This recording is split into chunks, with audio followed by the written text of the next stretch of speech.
বিরোধী দলনেত্রী মমতা বন্দ্যোপাধ্যায় আর মুখ্যমন্ত্রী মমতা বন্দ্যোপাধ্যায় দুটো আলাদা লোক। বুদ্ধবাবুর ক্ষেত্রে যেমন নির্বাণ প্রাপ্তি হয়েছিল, এর ক্ষেত্রে তেমনি পচন প্রাপ্তি হয়েছে। উনি বিরোধী হিসেবে কিরম ছিলেন? বিরোধী হিসেবে ইরেসপন্সিবল ছিলেন। ইরেসপন্সিবল হওয়াটাই বিরোধীদের কাজ ছিল। And Mamata took it to the extreme. সবকিছুর পিছনেই সিপিএম আছে, সবকিছুর পিছনেই সিপিএম এর পুলিশ আছে। আমরা যখন জিজ্ঞেস করতাম যে আপনি এইসব জিনিস করেন কেন, বলছে এটাই তো অপোজিশনের কাজ। আজকের ডেটের বঙ্গ রাজনীতিটাকে আপনি কিভাবে দেখেন? যদি বিজেপি 2026-এ পাওয়ারে এসে যায়, 48 ঘন্টার মধ্যে টিএমসি উইল বি ওভার। ছেড়ে দেবে লোকের পার্টি? আরে ভাই, ওই পার্টির লোকে শুধু পয়দা ছাড়া আর কোনো কারণে করে? Is there any ideological affinity? তোকে যদি আমি প্রশ্ন করে আছে টিএমসির আদর্শ কি, বলতে পারবি? Mamata has done nothing for average গরিব মুসলমান। তাহলে 15 বছর থেকে শুধু ইমামগুলোর তেলা মাথায় তেল দিলে আর মুসলমানরা যে তিমিরে ছিল সেই তিমিরেই চলে গেল। 26-এর ভোট কি মনে হয়? একটা জিনিস জানি যে উত্তরবঙ্গে এক সিটিয়া বিজেপি জিতবে। I know the reality. Kolkata কি হবে সেটাই বলতে পারবো না। যে শহরে অফিসিয়েটিং মুখ্যমন্ত্রী এনফোর্সমেন্ট ডাইরেক্টরেট তদন্তে সশরীরে বাধা দিয়ে ফাইল ছিনতাই করে আনে, তার সমর্থনে 8B বাস স্ট্যান্ড থেকে হাজরা পর্যন্ত পিলপিল করে লোকের সমাগম হয়, তাহলে পলিটিক্যাল সায়েন্সের ওই থিওরিটাই সত্যি। You get the government you deserve.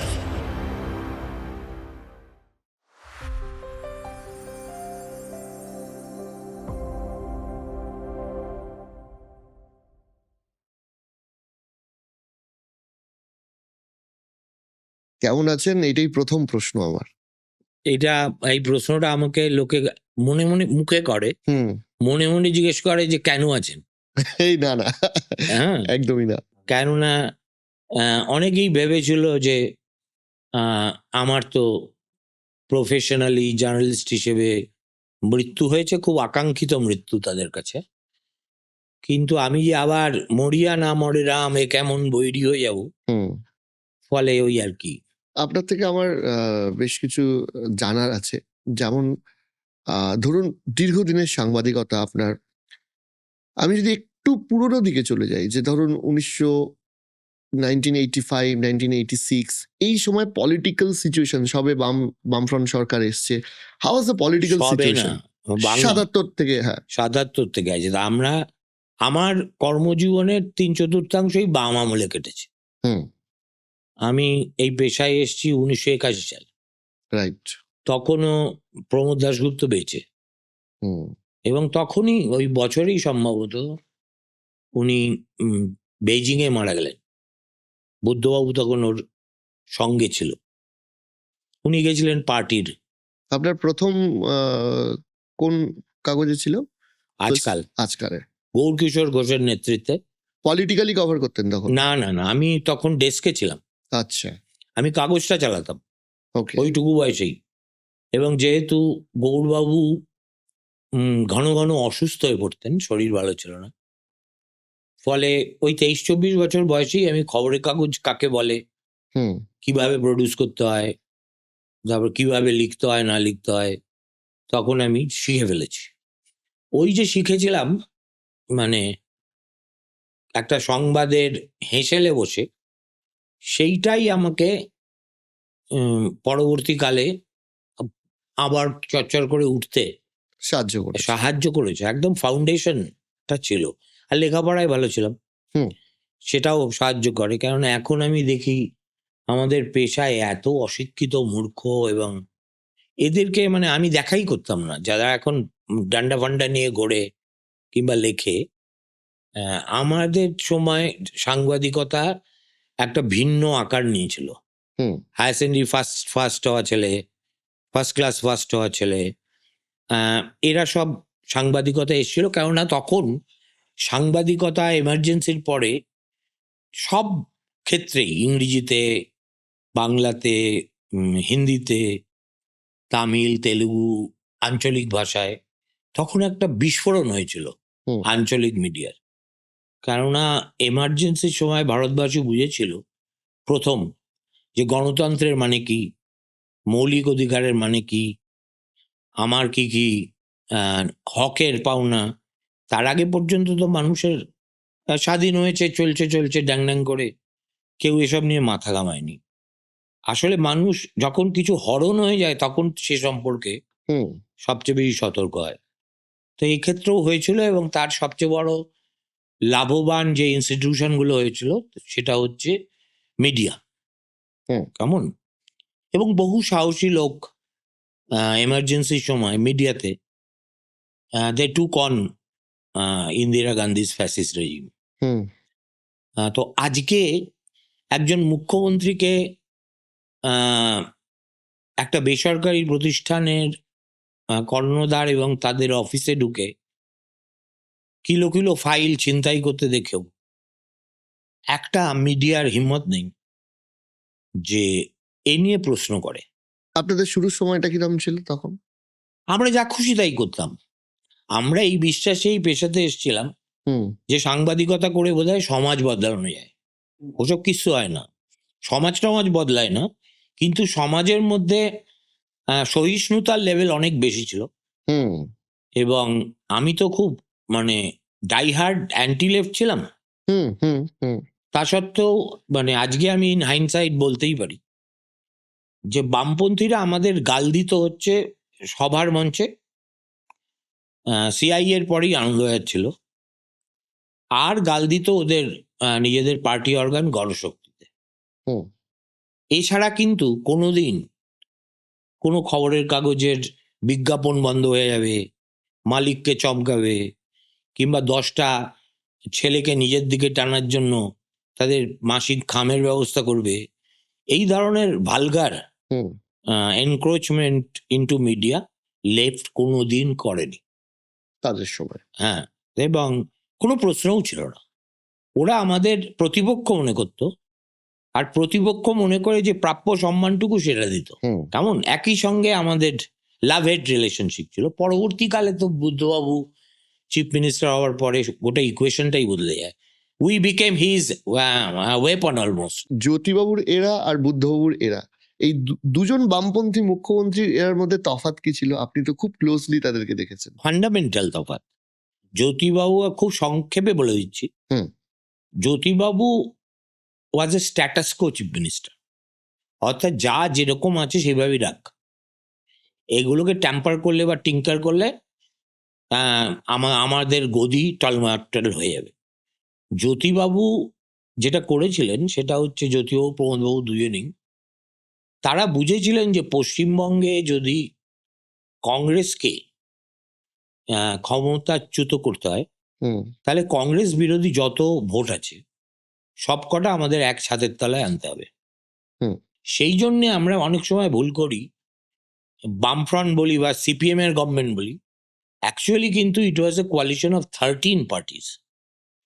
13টা কি বলে বামপন্থী বা বামপন্থী মনোভাবাপন্ন, যেমন ধর ফরওয়ার্ড ব্লক তো ক্লাসিক্যালি মার্কসিস্ট লেনিনিস্ট পার্টি নয়, কিংবা এই যে সমাজবাদী পার্টি, তারপরে মার্কসিস্ট ফরওয়ার্ড ব্লক, নামে লিখেছেন না মার্কসিস্ট, ওখান থেকেই তো রাম চ্যাটার্জি তোদের জেলা থেকেই, হুগলি থেকেই, পরবর্তীকালে প্রতিমবাবু, এরা তো সব মার্কসিস্ট ফরওয়ার্ড ব্লকের কোটায় আসতো। আর একটা পার্মানেন্ট প্রায় 34 বছরের মৎস্যমন্ত্রী ছিল কিরণময় নন্দ, এখন যে লাল টুপি পরে অখিলেশের পাশে বসে থাকে, ঠিক আছে, এদেরকেও রেখেছিল জ্যোতিবাবু একটা করে মন্ত্রিত্ব দিয়ে, ওই ফ্রম দ্যাট কোর বিলিফ যে united we stand, divided we fall, ঠিক আছে।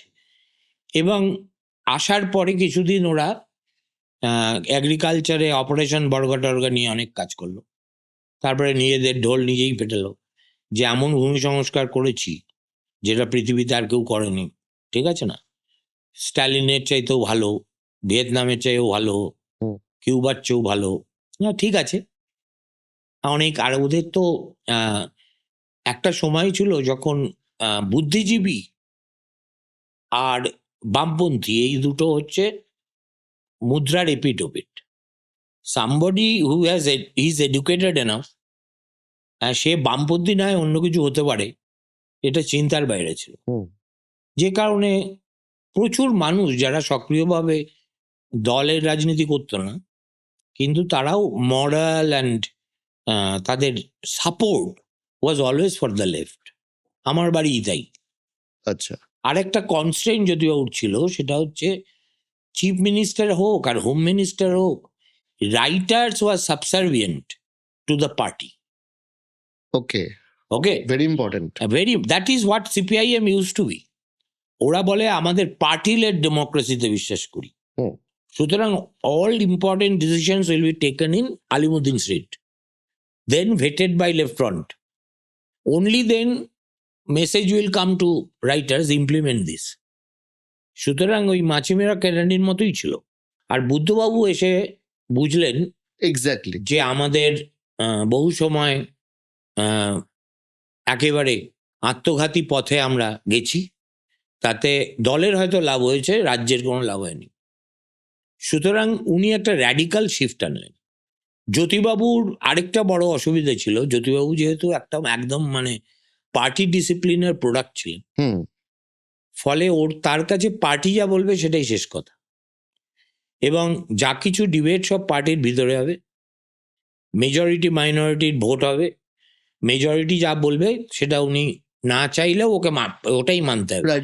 যে কারণে উনি দুবার প্রধানমন্ত্রী হওয়ার সুযোগ পেয়েও ওর পার্টি ওকে হতে দেয়নি। পরবর্তীকালে যেটা উনি বলেছিলেন ঐতিহাসিক ভুল, ঐতিহাসিক বলেছিলেন বটে, কিন্তু ওই ভুলটাকে তিনি শিরোধার্য করেছিলেন।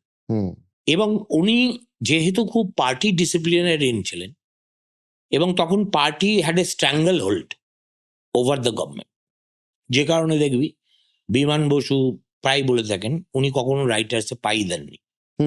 একই কথা বলতো অনিল বিশ্বাসও। ওদের কাছে this is a badge of honour, যে আমি এই লেজিসলেটিভ ফাংশনিং, এক্সিকিউটিভ ফাংশনিং এসবে বিশ্বাসও করি না, করিও না। আমরা কমিউনিস্ট, আমরা সংগঠন করি। সংগঠন যে একটা এক্সট্রা লিগাল এবং এক্সট্রা কনস্টিটিউশনাল অথরিটি হবে, তার আগে তো বাঙালি বুঝতে পারেনি। পরে দেখলো এক অদ্ভুত ব্যবস্থা, যাদের আমরা ভোট দিয়ে পাঠাই তাদের কোনো মানেই নেই। লোকাল কমিটি সেক্রেটারি, জোনাল কমিটির সেক্রেটারি, ডিস্ট্রিক্ট কমিটির সেক্রেটারি অ্যান্ড আপওয়ার্ডস, তাদের কথাতেই প্রশাসন চলে, তাদের কথাতেই সব কিছু হয়। একটা জেলা কমিটির সম্পাদক had more power than 25 district magistrates put together. ঠিক আছে? সুতরাং একটা পারভার্টেড সিস্টেম ওরা নিয়ে এসেছিল, যেখানে নির্বাচিতের কোনো অধিকার নেই।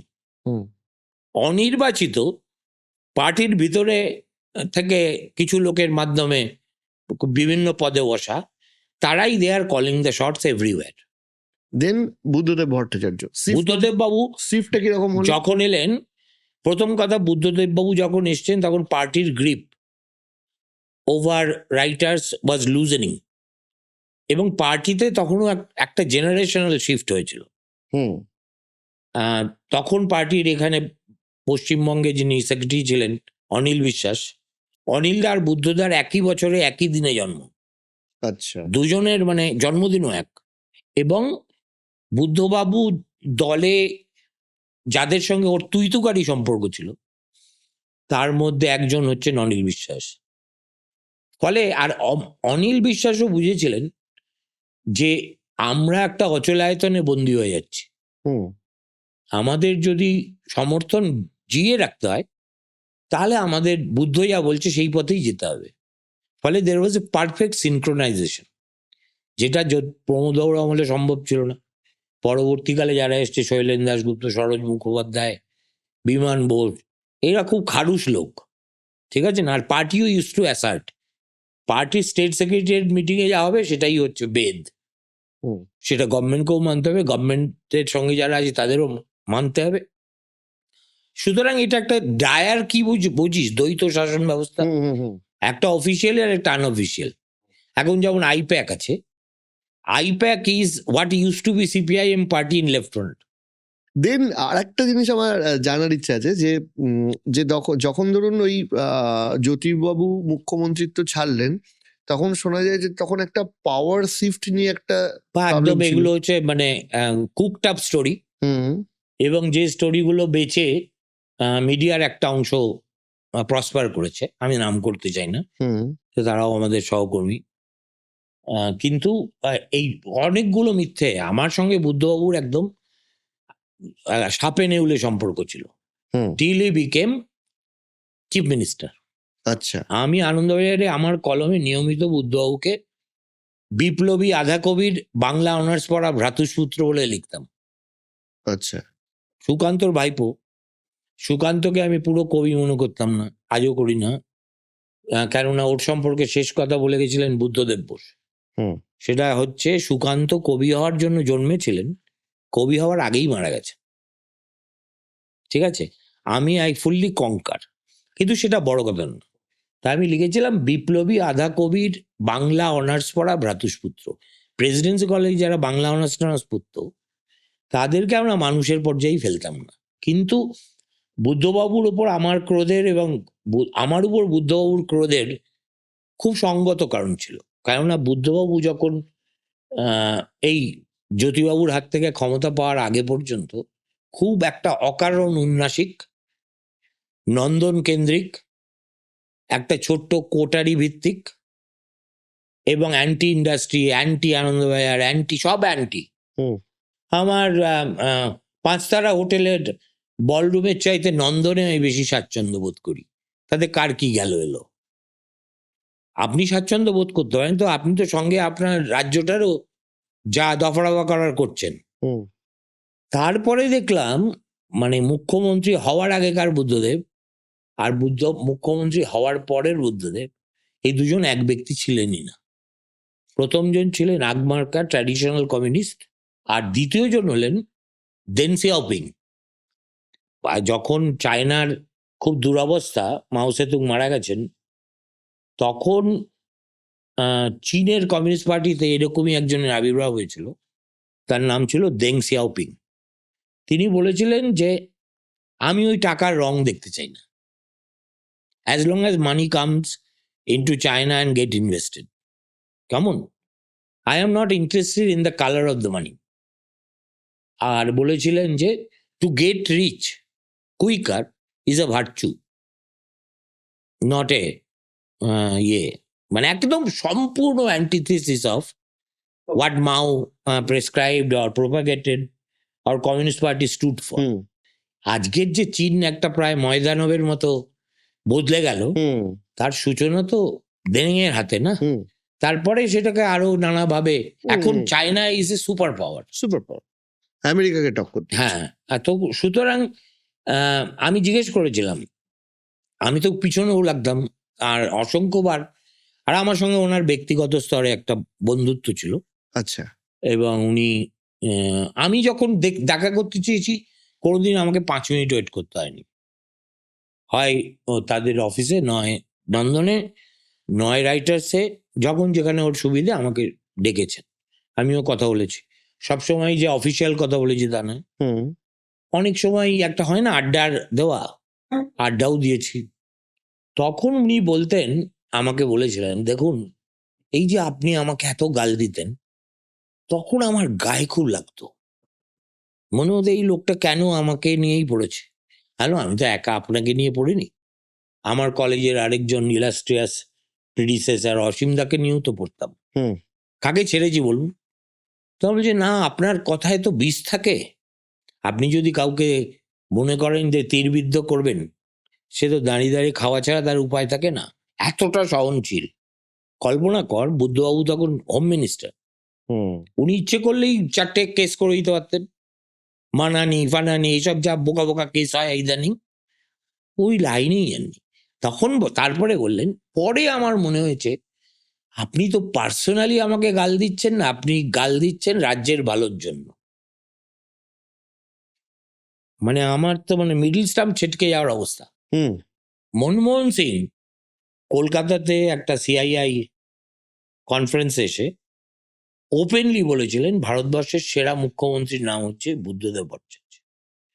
তখন ইন্ডিয়া টুডে বছরে একবার বা দুবার এই মুখ্যমন্ত্রীদের পারফরমেন্স রেট করতো।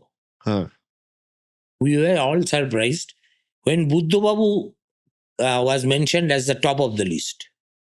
একবার না, পরপর 2 আর 3 বার। তো বুদ্ধবাবু কিন্তু সেই সাউন্ডটা তৈরি করতে পেরেছে। That Bengal wants to change. That Bengal is gradually becoming investor friendly, hmm capital friendly, সেই বার্তাটা উনি পৌঁছে দিতে পেরেছেন। হুম হ্যাঁ, এটা ঠিক যে হি গুফট আপ ইন সিঙ্গুর, কেমন। এবং আমি ওনাকে বলেছিলাম যে দেখুন, যে পদ্ধতিতে আপনি জমি অধিগ্রহণ করছেন এটা কিন্তু আইন সিদ্ধ নয়। না না না না, আপনি বুঝতে পারছেন না, রতন আমাকে একটা টাইম লিমিট দিয়েছে। না, রতন মানে, বলছি রতন টাটা। আমি বললাম, গেল রে, এই লোকটার মাথায় ঢুকে গেছে, তার মানে এবার আমাদের সর্বনাশ। Ratan Tata, why should you call him by the first name? Or you should say, refer to him either as Mr. Tata or Ratan Tata. তখন বললেন রতন, যেন মনে হলো যে আলিমুদ্দিন স্ট্রিটে এরপরেই উনি ওর সঙ্গে লাল চা খেতে যাবেন। হুম তখন আমি বললাম যে আপনি যাই করুন, দেয়ার আর সার্টেন এস্টাবলিশ প্রসিডিওর যেটাকে আপনি ভায়োলেট করতে পারেন না, এবং ওইখানে আপনার চামচারা সেটা করছে না। ব্যুরোক্রেসিও আপনাকে লেট ডাউন করছে, ওখানকার লোকও আপনাকে লেট ডাউন করছে। এবং আপনারা যেভাবে বলছেন যে overwhelming majority willing to give there land, it is not true. আমি তো বারবার যেতাম সিঙ্গুরে, তখন হুম। দেখে আসতাম। আপনি সাংবাদিক হিসেবে মমতা বন্দ্যোপাধ্যায়ের এই যে 15 বছরের শাসনকাল, এটাকে কিভাবে দেখেন? মানে পশ্চিমবঙ্গের স্বাধীনতা পূর্ব এবং স্বাধীনতা উত্তর, হুম বাংলার ইতিহাসের সবচেয়ে দুর্দিন বলে আমি এই 15 বছরকে চিহ্নিত করব। কেন? এবং ইতিহাস will be even harsher than my assessment. ইতিহাস বলে তো একটা ব্যাপার আছে। হুম posterity will look at her through the lens of facts, যেটা রেট্রোস্পেক্টে অনেক ভালো করে বোঝা যায়, হুম একদম সমকালীন ইয়ের তো তত বোঝা যায় না। দেখ, পশ্চিমবঙ্গের বাম আমলে যে খুব আহামরি কিছু উন্নতি হয়েছে তা নয়। বাম আমলে শিক্ষা গট ভিসিয়েটেড, যেটাকে আমরা বলতাম তখন অনিলায়ন। হ্যাঁ ওরা কি করতো? ওরা চুরি করতো না টিএমসির মতো, চাকরি বেচতো না, কিন্তু চাকরি পেত হয় ওদের যারা হোল টাইমার তাদের বউয়েরা, আর মেয়েরা হোল টাইমার হলে তাদের বরেরা। যাতে হোল টাইমার তো কিছু টাকা পায় না, এক অল্প, হুম চিনেবাদামও কেনা যায় না হোল টাইমারের মাইনেতে। তার সংসার চলবে কি করে? চুল্লি কি করে জ্বলবে? সুতরাং আমি মনে করি কমিউনিস্টরা দুর্নীতির হচ্ছে পরোক্ষ পৃষ্ঠপোষক। হুম ঠিক আছে? এই যে প্রাইমারি স্কুলে, সেকেন্ডারি স্কুলে, কলেজে, ঠিক আছে, যাদের চাকরি হতো তাদের অধিকাংশই হচ্ছে হয় সিপিএম ক্যাডার বকলমা, আর নয় তাদের পরিবারের লোকজন। সুতরাং এটা আপনারা দেখেছেন। চোখের সামনে। সুতরাং কংগ্রেসের একটা সুবিধে ছিল, বিধানবাবুর সময় তো ছিলই, এমনকি আমি বলবো সিদ্ধার্থ সঙ্গেও ছিল, ওরা না এইসব এডুকেশনাল অটোনমি নিয়ে ওরা কখনো ইন্টারফেয়ারই করতো না। ওরা ধরে নিত এটা আমাদের ডোমেইনই নয়, রাজনীতি করবে অন্য জায়গায় করো। কলকাতা বিশ্ববিদ্যালয়ের ভাইস চ্যান্সেলরকে হুম অনিল বিশ্বাসের কাছে নিয়মিত রিপোর্ট করতে হবে, এই দুর্দশা কিন্তু কংগ্রেস আমলে বাংলার কোনো বিশ্ববিদ্যালয়ের অধ্যাপকের হয়নি। আজকে যেমন টিএমসি কি করলো, টিএমসি একটা indoctrinated system, run for the party, by the party, of the party, hmm সেটাকে ইনহেরিট করলো। কিন্তু এরা যেহেতু a bunch of complete thugs, এবং লেখাপড়ার জগতের সঙ্গে এদের 10 জনের মধ্যে 9 জন কেন 9.5 জনের কোনো সম্পর্ক নেই, ফলে শিক্ষাকে ওরা মনে করলো এটা একটা বেওসা। শিক্ষা হয়ে গেল এদের হাতে পণ্য। ওদের কাছে ছিল মানুষের ব্রেন রিওয়ারিং করার একটা মিডিয়াম অস্ত্র, অস্ত্র। আর এদের কাছে হয়ে গেল সেটা পণ্য। আরে প্রাইমারি টিচারদের এত বেতন, মাধ্যমিকের এত বেতন, উচ্চ মাধ্যমিকে এত বেতন, কলেজের প্রফেসরদের এরম বেতন, তাহলে এমনি কেন দেবো? মাল দাও তাহলে দেবো। হুম কারণ এরা, there is a price tag two everything that is happening today in Bengal. সেটা সিপিএম জমানায় হুম তোর পার্টির যারা করে তারা সক্রিয়ভাবে লেভি দেয়, আজকেও সম্ভবত দেয় যারা আছে। আর সিপিএম মেনটেন্ড এ মডিকাম অফ চিভালরি, প্রভিটি, এবং একটা সিপিএম মন্ত্রীর বিরুদ্ধে এই লোকটা দুর্নীতিগ্রস্ত ছিল এটা বলা যাবে না। সুভাষ চক্রবর্তী, অনেকে বলে মানে Subhash da was a congressman in communist party, he was liberal. ওনার কাছে উনি যে কারণে পার্টিতে খুব মানে একটা ক্লস্ট্রোফোবিক শেষের দিকে ওর কাছে হয়ে উঠেছিল, সেটা হচ্ছে উনি কিন্তু ওয়াজ এ রিফর্মিস্ট। এই যে একটা ভ্রান্ত মানে 12 মাস 30 দিন 24 ঘন্টা পার্লামেন্টারি ডেমোক্রেসির সেবা করে তারপরে আমরা সমাজতান্ত্রিক বিপ্লব আনবো, বিপ্লবের মধ্যে দিয়ে ক্ষমতা, এর মধ্যে যে একটা প্রগাঢ় দ্বিচারিতা আছে সেটা উনি বুঝতেন, এবং তার মতো করে উনি এসব মানতেন ফানতেন না কাউকেই। তার কারণ যে জ্যোতি বোস ছাড়া উনি পৃথিবীর কোনো লোক ছিল না যার কথা উনি শুনতেন, এবং খুব সঙ্গত কারণে, কেননা হি ওয়াজ এ মাস লিডার। সুভাষ চক্রবর্তীর মৃত্যুর পরে কলকাতা শহরে ওই সব যাত্রায় ভিড় দেখেছিস? বিশাল। হ্যাঁ, জ্যোতিবাবুর মৃত্যুর পরেও কিন্তু এত হয়নি। সুভাষ দা ওয়াজ সুভাষ দা, হি ওয়াজ সুভাষ দা টু এভরিবডি। সিপিএম এর লোকেদের কাছে যতটা, কংগ্রেসের লোকের কাছে ততটা, পাড়ায় কেউ কিছু করে না তার কাছেও ততটা। হি ওয়াজ এ ডিফারেন্ট ব্রিড, কেমন, যেটা কমিউনিস্টরা কল্পনা করতেও পারবে। ধরুন যখন আন্দোলন হচ্ছে, সিঙ্গুর আন্দোলন চলছে, নন্দীগ্রাম আন্দোলন চলছে, তখন একটা বিশাল ওই সময়টায় আমি সক্রিয় সাংবাদিকতার বাইরে ছিলাম। আমাকে দেখবি অনেকেই আমার এই কমেন্ট বক্সে তো এই পাপ আপনারও দায়িত্ব নিতে হবে, আপনিও মমতা বন্দ্যোপাধ্যায়কে কম তোল্লা দেননি। আরে ভাই, একটা মানুষ, consistency is the virtue of a ফুল।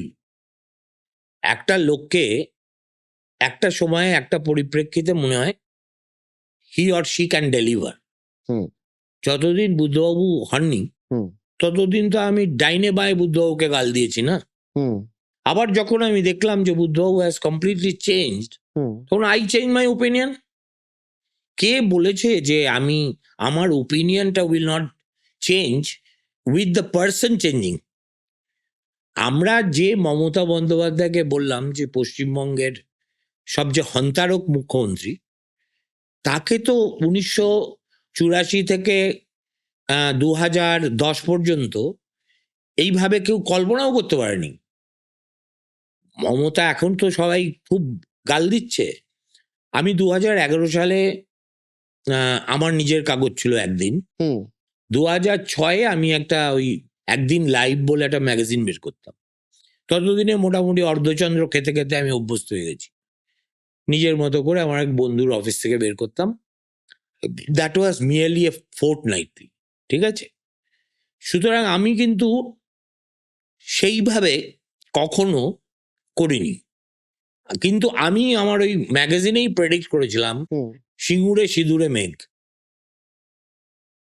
নন্দীগ্রামেও লোক পাঠিয়ে আমি যে নন্দীগ্রামের তলায় তলায় একটা আগ্নেয়গিরি তৈরি হচ্ছে সেটা কিন্তু আমি ছেপেছিলাম, আমিই লিখেছিলাম। কিন্তু সে যাই হোক, but that was a cry in wilderness. এখানে either you are visible or you perish. এইটাই তো সাংবাদিকতা। তোমাকে একটা এস্টাবলিশ কোনো জায়গায় ইয়ে করতে হবে, নইলে সমর সেনের মতো মানুষ, সমর সেনের মতো কবি, সমর সেনের মতো বাগ্মী, সমর সেনের মতো পণ্ডিত, তিনি শেষ জীবন, পুরো জীবনটা এর অর্ধেকের বেশি তো ফ্রন্টিয়ার চালিয়েছেন। কিন্তু সমর সেন বলে ফ্রন্টিয়ার একটা অন্য জাতের কাগজ ছিল। আমি আপনার থেকে জিজ্ঞেস করছি যে যেহেতু দীর্ঘদিন আপনারা কাছ থেকে দেখেছেন, যে ধরুন বিরোধী দলনেত্রী মমতা বন্দ্যোপাধ্যায় আর মুখ্যমন্ত্রী মমতা বন্দ্যোপাধ্যায় দুটো আলাদা লোক। হ্যাঁ, এই তফাৎটা কোথায়? বুদ্ধবাবুর ক্ষেত্রে যেমন নির্বাণ প্রাপ্তি হয়েছিল, এর ক্ষেত্রে তেমনি পচন প্রাপ্তি হয়েছে। উনি বিরোধী হিসেবে কিরম ছিলেন? তখন তো আমরা ছোট ছিলাম। বিরোধী হিসেবে ইরেসপন্সিবল ছিলেন, কিন্তু ইরেসপন্সিবল হওয়াটাই বিরোধীদের কাজ ছিল। বামপন্থীরা যখন বিরোধী ছিল তখন কি ছিল? 2 পয়সা ট্রামের ভাড়া বাড়ানোর জন্য কতগুলো ট্রাম পুড়িয়ে দিয়েছিল কলকাতায়। একটা কথা খুব ইন্টারেস্টিংলি সুব্রত মুখার্জি বলতো, হুম। এই যখন তখন যেখানে সেখানে 4টে গুন্ডা পাঠিয়ে আজকে এই শোরুম ভেঙে দিল, কালকে অমুক করলো তমুক করলো।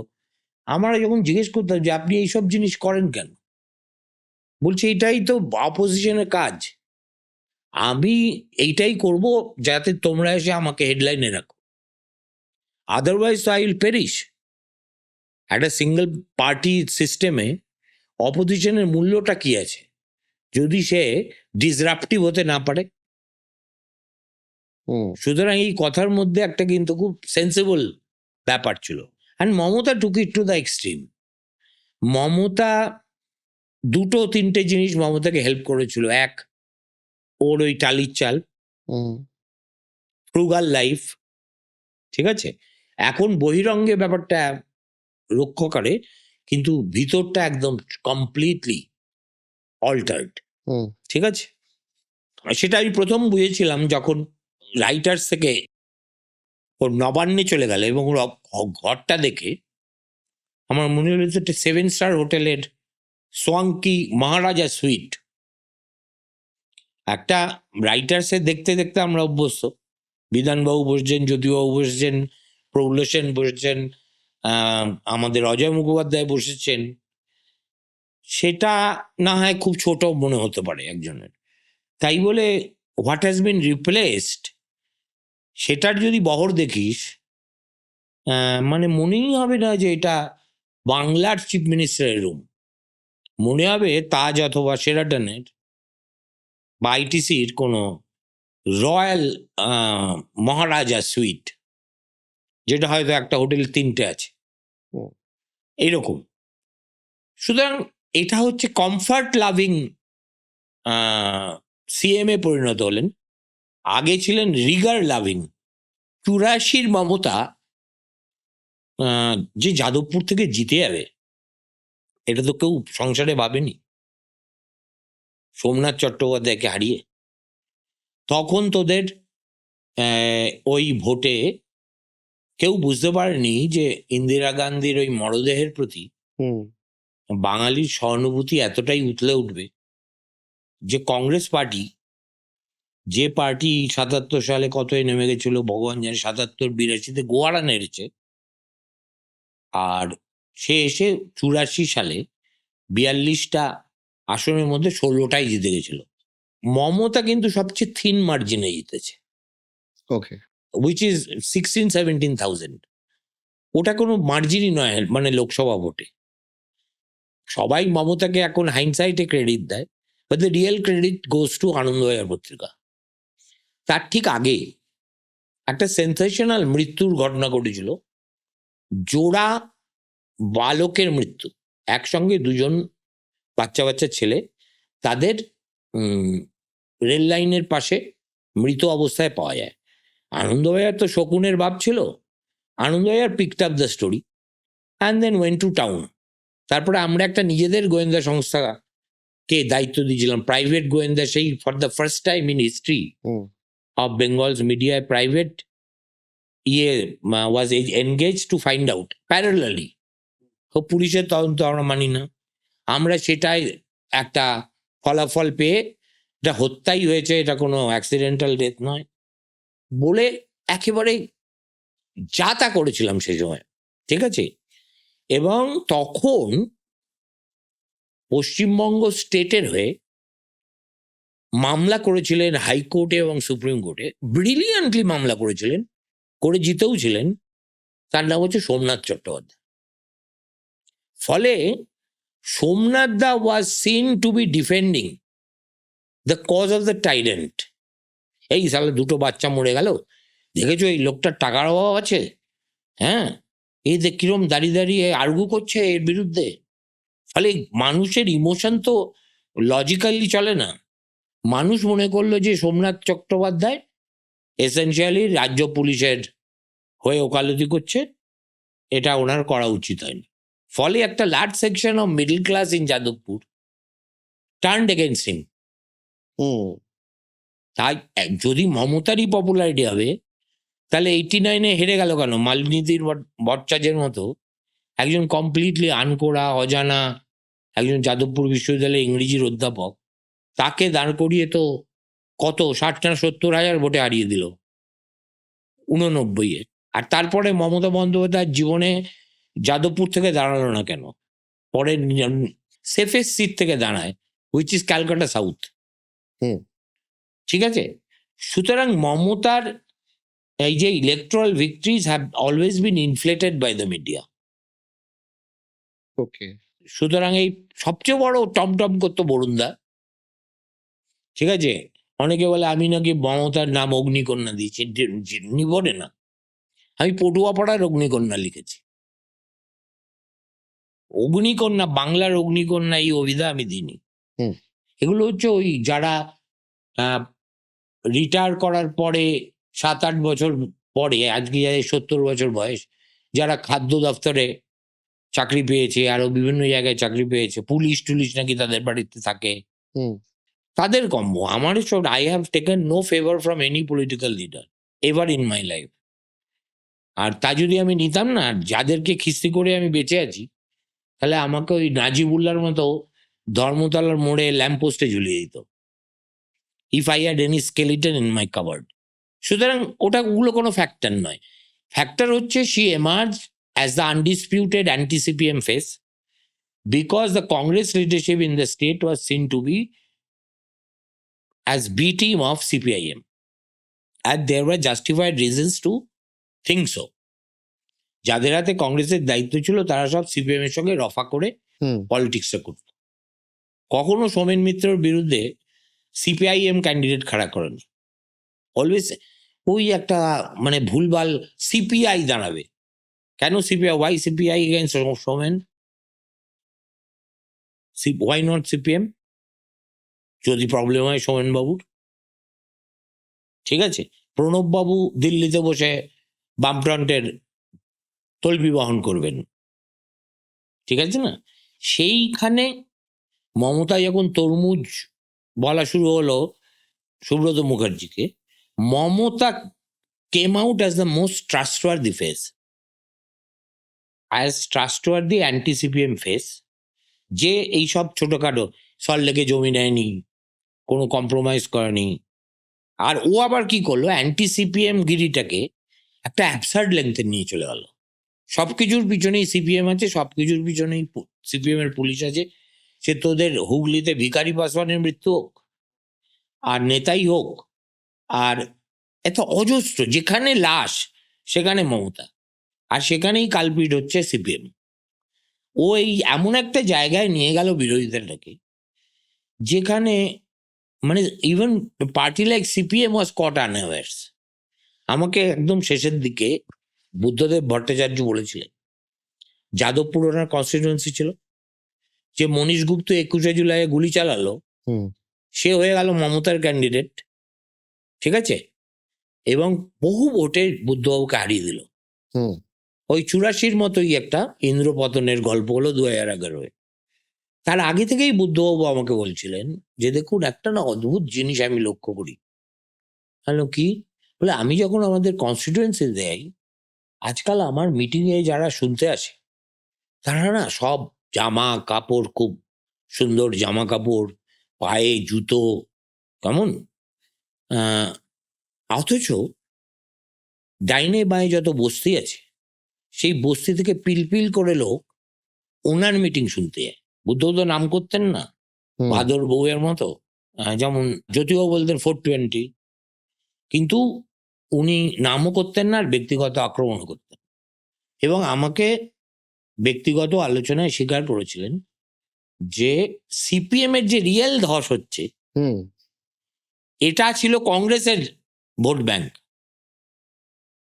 আমাকে প্রণব মুখার্জি আবার ভিন্ন পরিপ্রেক্ষিতে বলেছে, তুই দেখলেই, আমাদের মিটিংগুলো দেখলেই বুঝতে পারবি কংগ্রেস কারা করে আর সিপিএম কারা করে। খালি জামা কাপড় দেখলেই তুই বুঝে যাবি।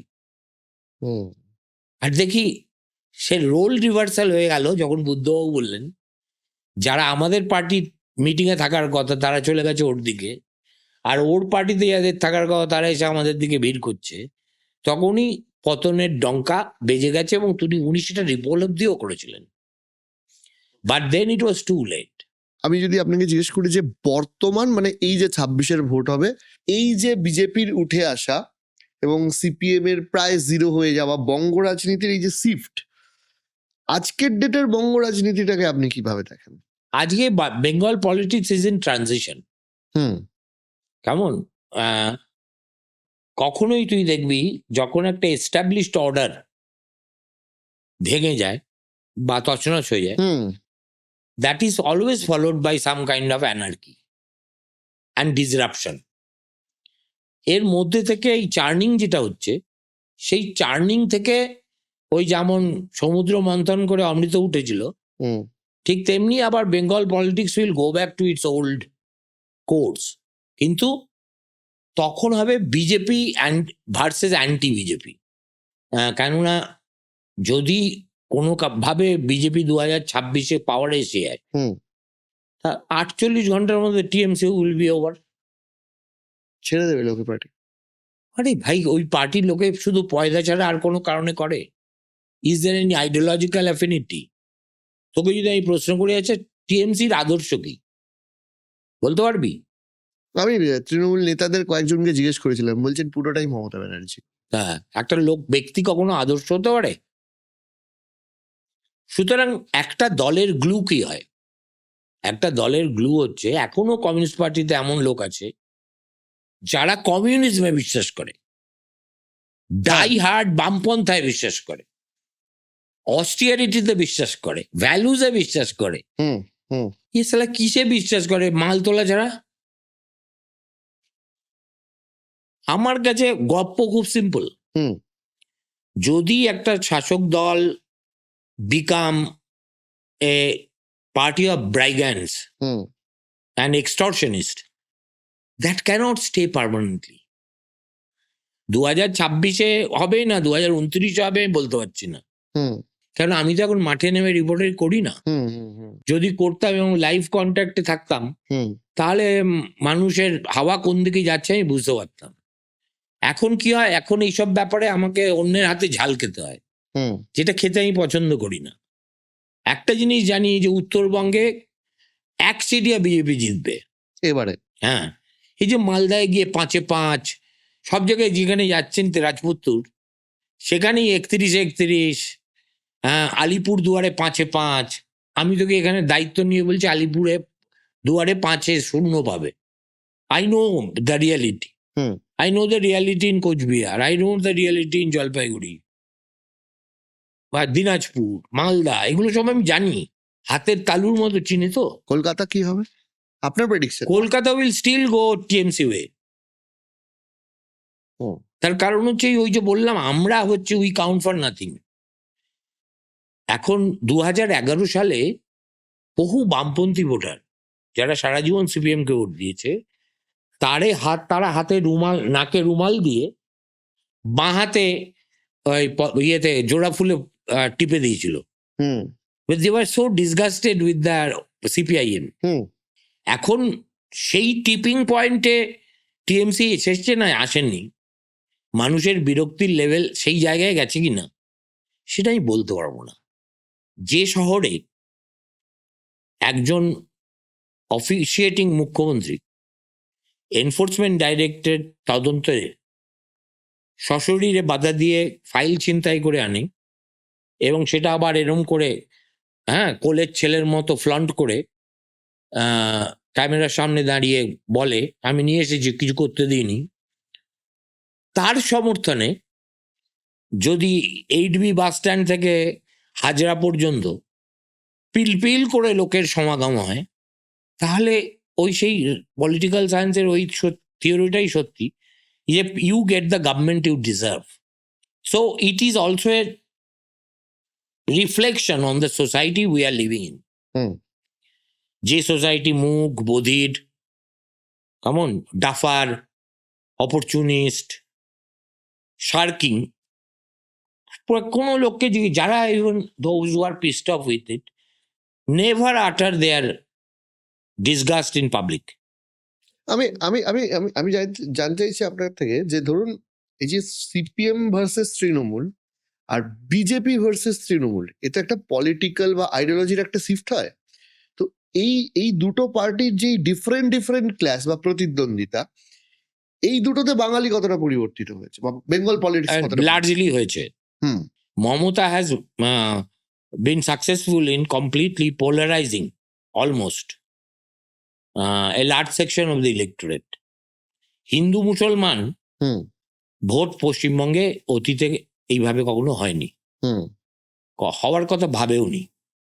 প্রথম কথা, Muslims are a heterogeneous community. Muslim cast their vote according to their political choice. Hmm যে কারণে দেখবি একেবারে হাইট অফ লেফট জমানাতেও মুর্শিদাবাদ, মালদা, দিনাজপুর এইসবে কংগ্রেসে দাঁত ফোটাতে পারেনি, কংগ্রেস হাজারবার চেষ্টা করেছে। তার মানে কি, ওগুলো তো মুসলিম মেজরিটি স্টেট আর ডিস্ট্রিক্ট। তার মানে তো বলা যাবে না যে সমস্ত মুসলমান একজোট হয়ে সিপিএম এর পক্ষে গেছে বা বিপক্ষে গেছে। Hmm hmm this was always true. কিন্তু আমরা এমনভাবে এটা প্রজেক্ট করেছি, কিছু লোক করেছে, যেন একটা পুরো মুসলমান কমিউনিটি বিজেপির জুজু দেখে মমতা তো আর কিছু করে না। Mamata has done nothing for average গরিব মুসলমান। এটা আমার ব্যক্তিগত বক্তব্য নয়, মমতারই সবচেয়ে প্রিয় অর্থনীতিবিদ নোবেলপ্রাপ্ত অমর্ত্য সেনের প্রতিটি ট্রাস্ট এবং স্ন্যাপ সবচেয়ে কম্প্রিহেন্সিভ সার্ভে করেছে about the condition of the hapless Muslims living in Bengal's countryside. অত বড় স্যাম্পল সাইজে মুসলমানদের নিয়ে কেউ কাজই করেনি। তাতে যে ছবিটা বেরিয়ে আসছে সেটা সাচার কমিটির রিপোর্টে মুসলমানদের যে অবস্থা চিত্রিত হয়েছিল তার চেয়ে 100 গুণ খারাপ। তাহলে 15 বছর থেকে শুধু ইমামগুলোর তেলা মাথায় তেল দিলে আর মুসলমানরা যে তিমিরে ছিল সেই তিমিরেই চলে গেল। সবচেয়ে বেশি পরিযায়ী শ্রমিক কারা হয়? মুর্শিদাবাদ জেলা, মালদা মালদা জেলা, এগুলো হচ্ছে এপিসেন্টার অফ মাইগ্রেশন। তা সেখানে মুসলমানরা কেন চলে যায়? হিন্দুরাই বা কেন চলে যায়? কাজ নেই। যদি পেট ভরার মতো কাজ পেত তাহলে যেত না, কেউ যায়। সুতরাং এ তোমার পাপ। পাপ আমরাই করেছি, প্রায়শ্চিত্ত আমাদেরই করতে হবে। 26-এর ভোট কি মনে হয়? দেখে আমি পণ্ডিত নই, I am not a psephologist, I am not associated with any organisation which is doing service. ফলে আমি এই ধরনের সাংবাদিকতাও করি না। আমি ওরকম ওই কি চিলে কান নিয়ে গেছে জাতীয় কোনো কথা বলতে রাজি নেই। যারা বলছে they are all agenda driven. ঠিক আছে, আমার তো কোনো এজেন্ডা নেই। My agenda is only my accountability to what I think is the truth. আমার কোনো দলের সঙ্গেও এজেন্ডা নেই, আমার কোনো নেতার প্রতিও কোনো আনুগত্য নেই। আর এইসব নেতার প্রতি আনুগত্য থাকার চাইতে আমার আত্মহত্যা করে মরে যাওয়া ভালো। 10 তলার উপরে থাকি, ঝাঁপ দিয়ে মরে যাবো, তবু এদের সঙ্গে আমি কোনো সমঝোতায় যেতে পারবো না। Because I M a very spoiled brat. আমি যাদেরকে দেখে আমাদের সাংবাদিক জীবন চলেছে তারা এক একজন রাজনীতিতে হয়তো খুব সফল হননি, কিন্তু প্রত্যেকেই সন্ন্যাসীর মতো ছিলেন। মাখন পাল, ননী গুহ, চিত্ত বসু, আমি সিপিএম এর লিডারদের কথা বাদই দিচ্ছি। আমি তো দিল্লিতে দেখেছি নাম্বু ত্রিপাদ, বাসব পুন্নাইয়া, বিটি রান্দিবে, হরকিষেণ সিং সুরজিৎ।